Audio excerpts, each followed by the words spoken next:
Yeah, so hello everybody. Hello Madrid. My name is Josh. I'm here from Spotify. I'm going to talk to you today about how we at Spotify shorten our feedback loop.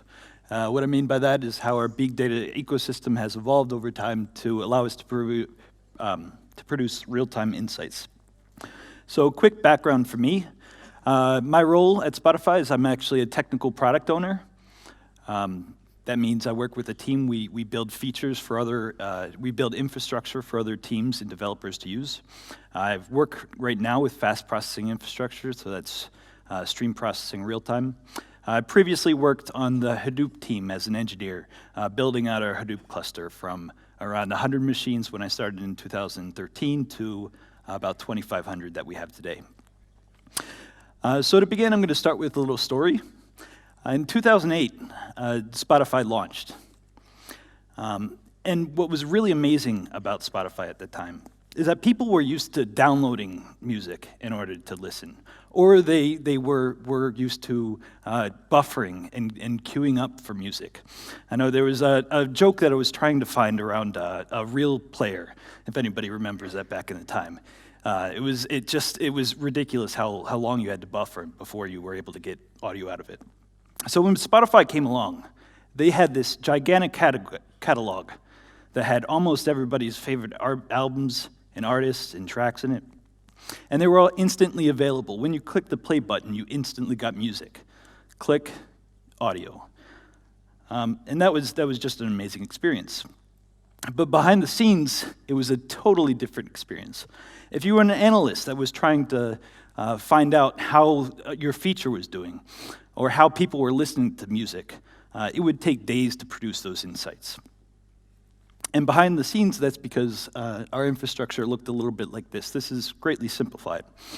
But at the beginning, people are interacting with their client, either through the desktop, or their Android or iPhone, or various devices. From the client, it talks to the access points. The access points, what directs it, how to play music, which view to go to. And that's also logging event data.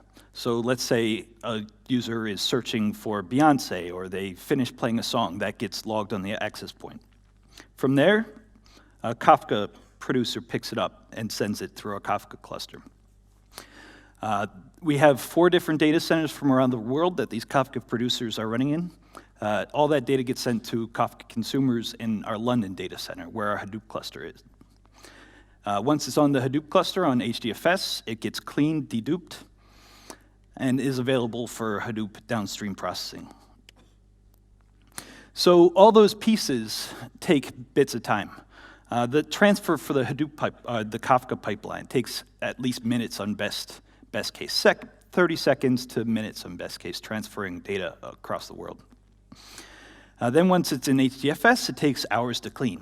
We bucket data usually in hour windows, and we also wait till we're pretty sure that we have all the data from all the various data centers.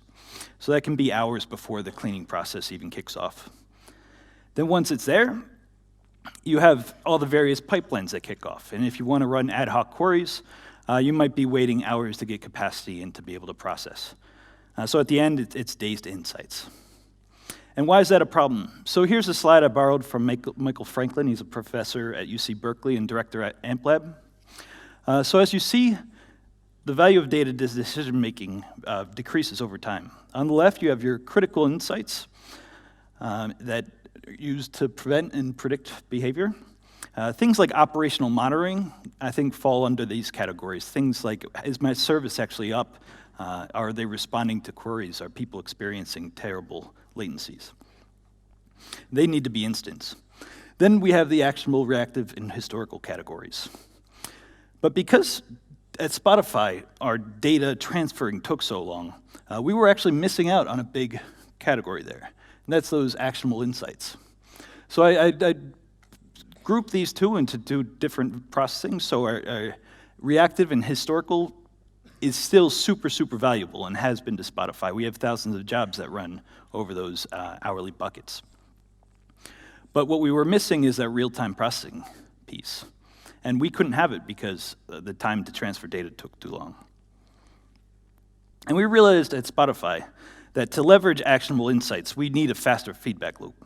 And in my talk today, I'm going to describe how we achieve that and the tools we use in that process. So I talked a little bit about what Spotify is so far, and hopefully it's familiar to most of you, but I'll just describe it briefly. So it's a music streaming service. It launched in 2008, as I mentioned.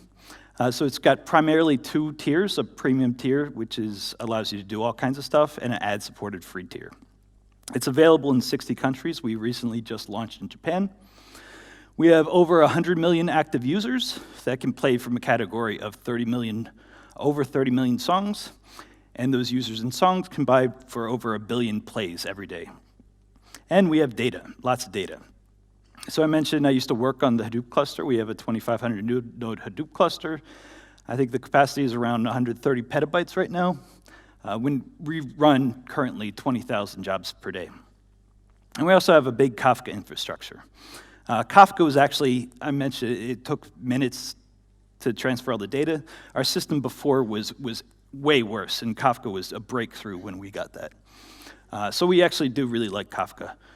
We have over 500 Kafka-related machines, and those machines transfer over 40 terabytes each and every day.